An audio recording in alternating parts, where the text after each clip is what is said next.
اللہ تعالیٰ جل شانہ نے اپنے گھر کعبۃ اللہ اور اپنے محبوب کے در نور کی ہمیشہ حفاظت فرمائی ہے، کبھی ابابیلوں سے حفاظت فرمائی ہے، فرشتے مقرر کر دیے ہیں، اور میں اور آپ اپنے لیے یہ اعزاز سمجھتے ہیں کہ حرمین طیبین کی حفاظت کے لیے پاکستانی فوج جو ہے اس کو ذمہ داریاں اور چوکیداریاں طے کی گئی ہیں۔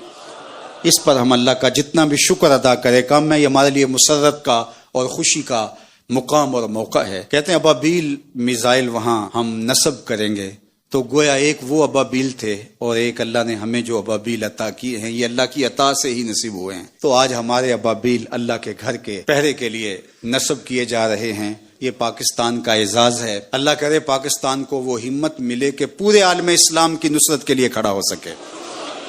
اللہ جل شانہ پاکستان کی افواج کو وہ طاقت، ہمت، حوصلہ، توانائی، جرأت عطا کرے کہ یہ اپنے بھائیوں کی مدد اور نصرت جو غزہ کے اندر پھنسے ہیں ان کی کر سکیں، اور یہودیوں کی آنکھوں میں آنکھیں ڈال کر کے کہیں کہ تم ان کو نہیں چھیڑ سکتے، یہ محمد عربی کے غلام ہیں۔ جب پاکستان ایٹمی طاقت بنا تھا تو سب سے زیادہ خوشی فلسطین کے لوگوں نے کی تھی، اور آج وہ ایڑیاں اٹھا اٹھا کے پاکستان کی طرف دیکھ رہے ہیں۔ اللہ کرے ہمارے بیڑے جلد پہنچیں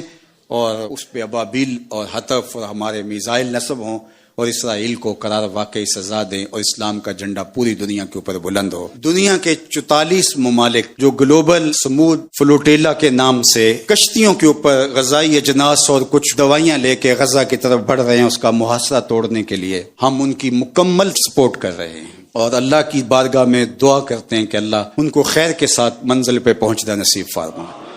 اگر یہ کسی طرح پہنچ نہیں بھی پاتے، اس کاز کو بہت فائدہ ہو رہا ہے، اور میں پاکستانی وفد کے 5 افراد کو بھی خراج محبت پیش کرتا ہوں، اور پوری دنیا کے لوگ جو اس کاروان میں شامل ہیں سب کو میں سیلوٹ کرتا ہوں، خراج پیش کرتا ہوں کہ انہوں نے مسلمانوں کے ساتھ کھڑے ہو کر کے اس کاز کے لیے اپنا بھرپور کردار ادا کیا۔ یہ بہت لمبا، طویل اور حوصلہ فرسا سفر ہے۔ رات بہت تموج تھا بحرۂ روم میں، اور